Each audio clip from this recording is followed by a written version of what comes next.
I'm Daisy. And I'm Terri. And this is the Monday Mindset Podcast, where we share things of interest to us and hopefully to you. So let's get started with episode number 102. And today we are back with the second part of our Brené Brown series with her book Atlas of the Heart. And today it's Terri's turn to share something from that book. And I'm assuming and hoping, because that's the chapter I've written notes on, that you are going to go on to chapter 2. So, fingers crossed. What have you got for us today, Terri? Well, Daisy, I have chapter 2. Excellent. But just to let listeners know, that doesn't mean that we will be covering all of the chapters. There are some that we think are more things we want to talk about, and some that, may not hold our interest quite as much or something. So chapter 2 is called Places We Go When We Compare. Comparison, admiration, reverence, envy, jealousy, resentment, Schadenfreude, and Freudenfreude. Yes, I'd never heard of Freudenfreude before I read this or listened to it. Yeah. All right.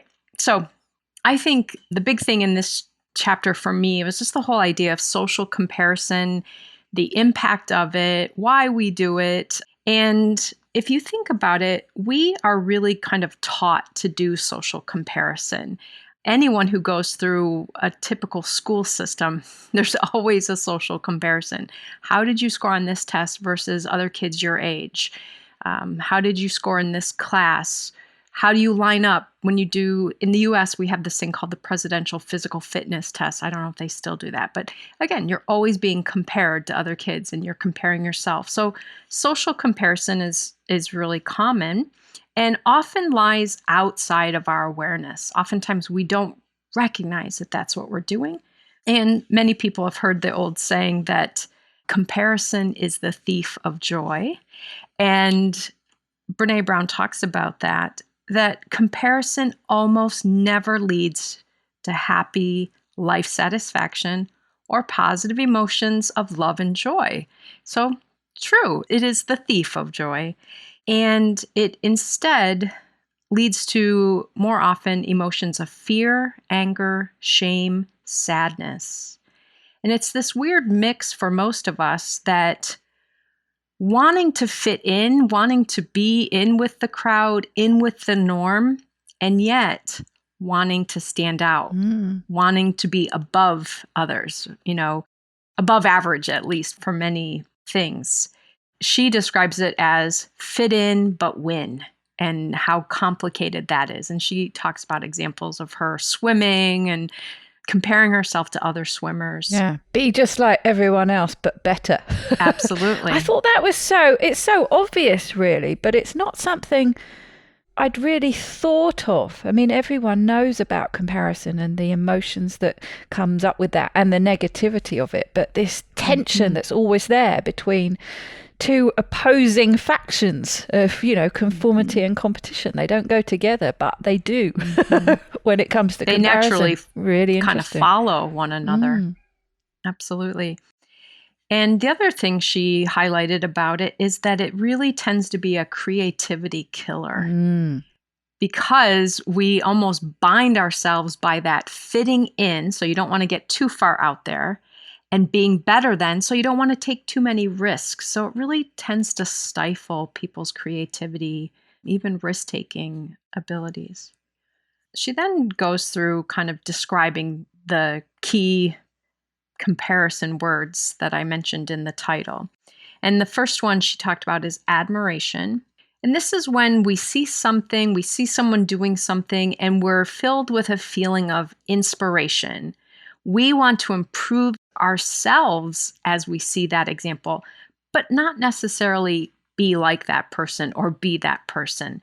But it inspires us to want to improve. And then reverence is a feeling of deep respect or love and humility of something sacred. It makes us want to move closer to this thing or person. So when we are in a state of reverence, we want to be more like this quality or this person, whereas admiration just makes us want to improve ourselves, not necessarily like that person. She then talks about a topic in here that she thought was a little more complicated, and she experiences more complication with herself. And that is envy and jealousy, and that they're actually different. And again, things that we tend to use maybe interchangeably. She said that envy is when we want something someone else has. We are envious of something they have earned, have accomplished.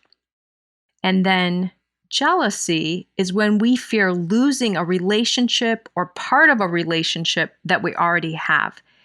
And I remember when you and I first got on here, I said, I don't even know what my notes mean here, but I figured it out. She said, envy involves two people. So I'm envious that you have, let's say, a brand new car, and it is gorgeous, and I'm envious of that. I want that car, but I don't necessarily want you not to have it. I don't mean that, you shouldn't enjoy your car. I just want it too. And then jealousy involves three people. So again, fear of losing a relationship or part of that relationship to someone else. So let's say you and I are getting along great. We're spending lots of time together, and suddenly you start spending more time with another friend. And I'm wanting that time, and I'm feeling threatened that I'm losing out on this relationship. That's jealousy. Mm-hmm. So envy involves two people, and jealousy involves three people. So I thought that was a really interesting discussion, because I know I've thought about the two terms before, and I can always remember thinking about the way my mother, for example, talked about the neighbour who was very well off. And yes, he worked very hard, but he earned a huge amount of money. And my stepfather arguably worked, well, not arguably, he did work harder, worked longer hours. And, they didn't bring in the same kind of income. And it was, I recognise it now from what she was talking about, it's envy, but she was saying there can be the negative aspect of envy. There can be the envy where you're envious of what somebody else has, but you don't necessarily not want them to have it. Or you can be envious and you don't want them to have it. And I thought that was kind of the difference between envy and jealousy. So I found it really interesting to hear about this third person, or it can be a group, can't it? That there's a whole different dynamic going on. I thought it was really interesting. I also enjoyed this distinction she made, and I think this holds true for me as well, that the connotations of these words may sit differently with us. So for example, jealous, we use in a very socially acceptable way, like, oh my gosh, I'm so jealous, tell me more about that. But really, in those situations, we're usually talking about envy. Yeah. I'm so envious. I want to go on that vacation. I want to have that new house or whatever. And even in the emoji and, our shorthand way of saying everything, oh, I'm so jelly, it makes it kind of nice to have jealousy. And when you really think about it, these don't feel good to have, and they're not pleasant toward the other person either. If it's jealousy and you feel threatened, you point out an important piece there, that we can be envious to the point where we don't want the other person. Like we're almost resentful of the fact that they have the thing or the ability or the relationship or whatever it is. And so she talked about these as a cognitive evaluation of how we feel. We think jealousy in response to how we feel: anger, fear, or sadness. I'm feeling sad that you're spending so much time with this other person, so that's jealousy. I'm feeling anger that you canceled plans with me to spend time with this other person or to do something else, so that's jealousy. So it's less actually of a feeling, but more of a cognitive evaluation of the feelings that we're having. I thought that was an interesting take on it.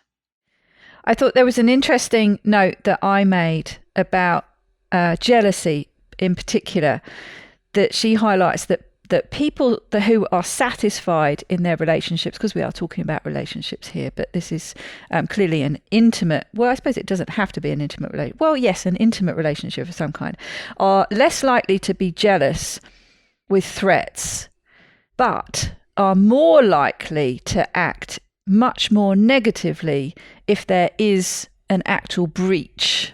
Mm-hmm. So I thought that was quite interesting. You know, people who are satisfied and feel confident in that relationship will not have so many of these jealous feelings, you know, if somebody's chatting their partner up or something like that. But if there's an actual breach, it's probably game over. No, you know. Which makes sense. Yes, that's what I thought. Yeah. Because the breach is even more egregious then if this person was actually happy in the relationship, and the jealousy has less impact because I'm happy here, I'm solid until the breach actually happens. The next term that she talks about is resentment.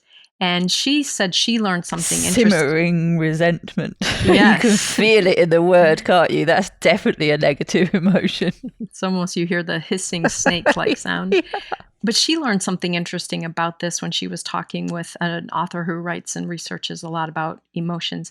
And what he pointed out was that resentment is actually in the family of envy, not anger, because she always thought resentment was holding on to anger. And he pointed out that it's not actually anger. It's more of an envy feeling, a feeling of frustration or judgment, better than, or maybe holding on to a hidden envy related to perceived unfairness or injustice. And it's, you know, the idea that someone has something that we want and we actually find that it's unfair that they have this. And she then talked about actually what this often entails is we feel this when we fail to set boundaries or ask for what we need in a situation. So let's say, for example, you and I work for the same company and I go and have my review and I get my review and it's fine, but I don't get a raise. And you go for your review and you get a raise. I may feel resentment when I find out that you got a raise and I didn't. This is so unfair. The injustice is just not right. But in actuality, I maybe didn't advocate for myself. I didn't ask for what I needed, and maybe you did. So the failure to set boundaries and ask for what we need can play a big role. Another layer of resentment is really that our expectations are let down because of things that are outside of our control. And when we feel that we don't control things, we have to kind of place this feeling somewhere. And again, the unfairness, the injustice of it often winds up being experienced as resentment. I thought the interesting point that I think towards the end of that came out, that the question that you need to ask yourself if you're feeling resentment is, what do I need but am afraid to ask for? Yeah. Which is so true, isn't it? I mean, I think I seem to remember she illustrated the point with weekends spent with her husband and feeling resentment. And they were kind of actually both feeling resentment because they didn't get the time to do the things they wanted to do. And there was all this resentment going on. And they resolved that basically by having a discussion and telling each other what they needed and had previously been afraid to ask for. Said, you know, these are the expectations. This is what I would like to get out of the weekend. This is what I would like to carve out time to do, if at all possible. And they both shared that with each other. So they both actually knew what was in each other's head. Because that's quite often the problem, isn't it? That you're feeling resentment against somebody else, but they have no idea what the problem is with you. Right. So their expectations weren't being met. And in actuality, it was because they hadn't expressed their expectations. They hadn't negotiated those together so that they could plan the weekend. Now I'm remembering more about that example in that they both found that when they were the only parent at home navigating the weekend with their kids, they preferred it. They felt fine. It was when they were both home navigating it, then they were resentful that they didn't get to do more things. But again, it's because they hadn't expressed their expectations and made a clear plan. it's interesting to me how she writes this book too and uses those personal examples. I know I benefit from personal examples, and just listening to someone like Brené Brown has conflict in her relationship because she's not expressing herself enough. It's like, okay, Terri, you're not so far off then. It's okay that you're struggling with this or that you've had problems with this. And then the next two are pretty new terms for me, really. And I probably mispronounce them. You probably have a better take on them, being that you're more connected to other languages maybe than I am. But Schadenfreude and Freudenfreude. Perfect. Newer terms for me. And actually, I think she gave a little bit of history, and I didn't write this down, but that it really, these words didn't even become kind of commonplace in the US until an episode of, was it The Simpsons? Oh, yes. I can't remember what it was. Yes, that's reminded me now. I can't remember what the program was. I think it was a show like that. Yeah. And then a more recent reference on Ted Lasso, which everyone seems to be loving. So Schadenfreude is taking pleasure in someone else's failings. And this is a hard one, I think, for us to admit. Mm-hmm.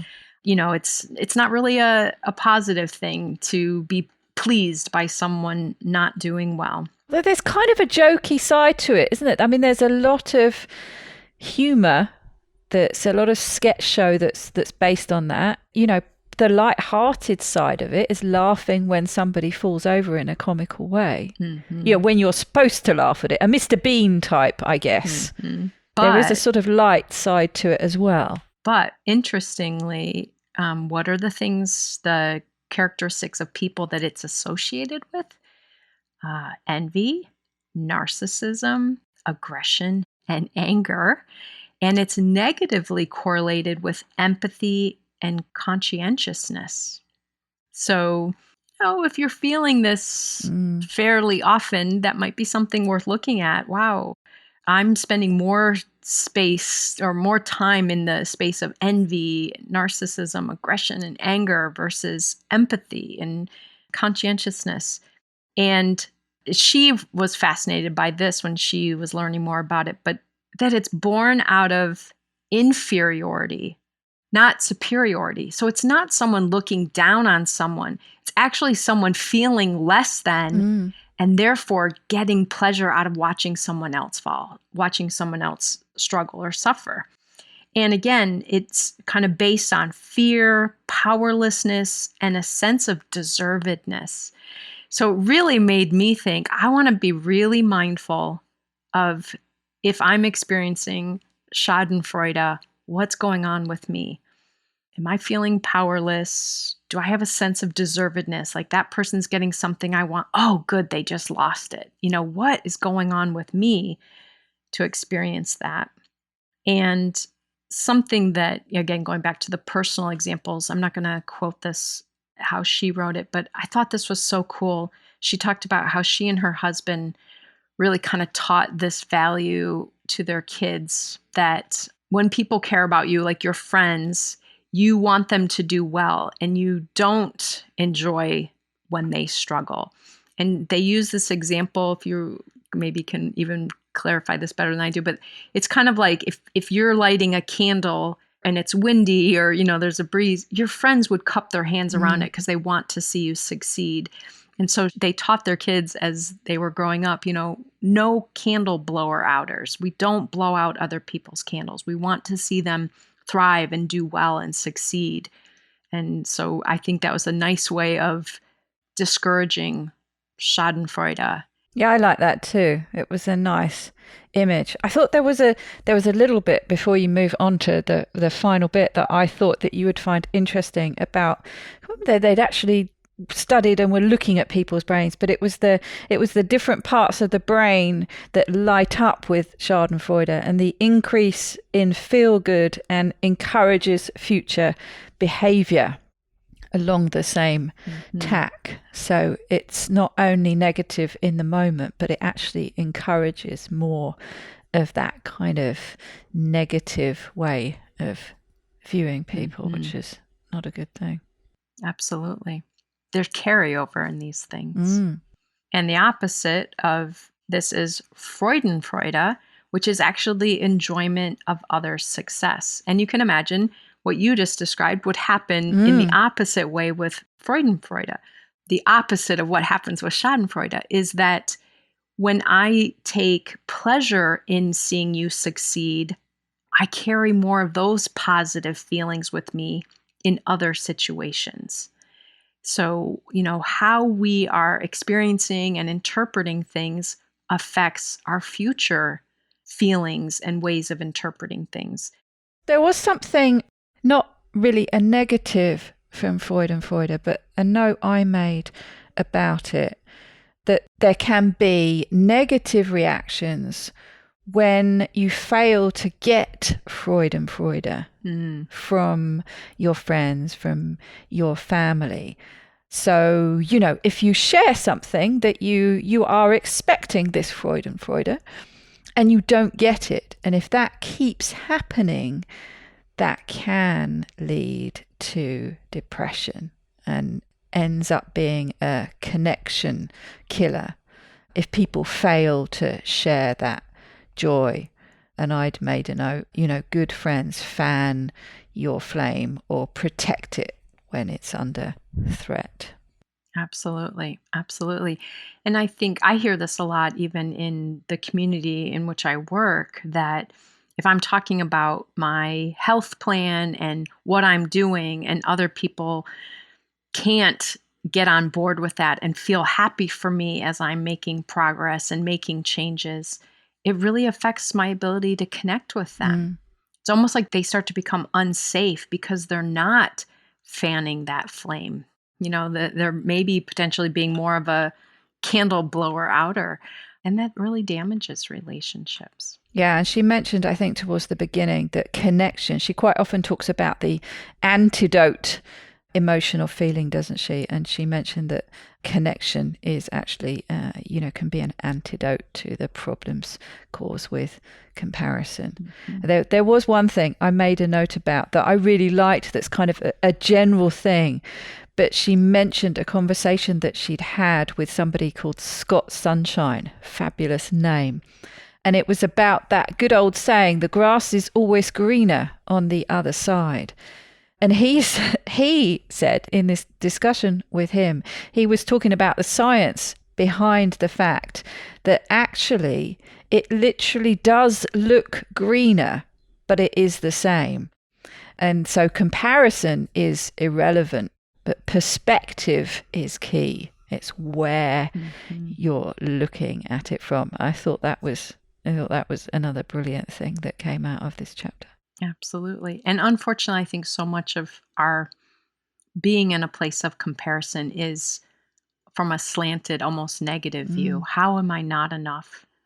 How is someone better than? Or if we are more narcissistic or more kind of a overdeveloped ego, we may look down on and see ourselves as superior or better than. So I thought this chapter was interesting, and I just invite people to think a little bit about how these emotions and assessments of what they're feeling play a role for them, and maybe bring a little more Freudenfreude to their relationships, check themselves if they're experiencing Schadenfreude, and maybe just, think about when you're using that so jelly emoji, what you're really saying. Yes, absolutely.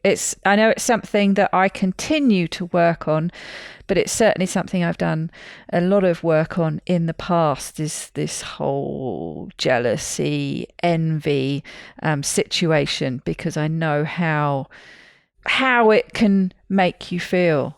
It's actually an interesting part of how Daisy was born. But there you go. That's a story for another time.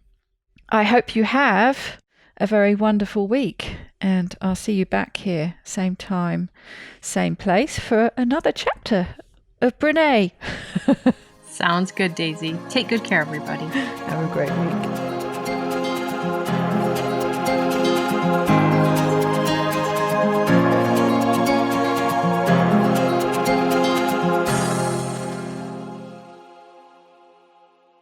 researchers that talked about it, that it's born out of this is where when you're typing notes quickly, I have born out of infertility, not superiority. Alrighty then.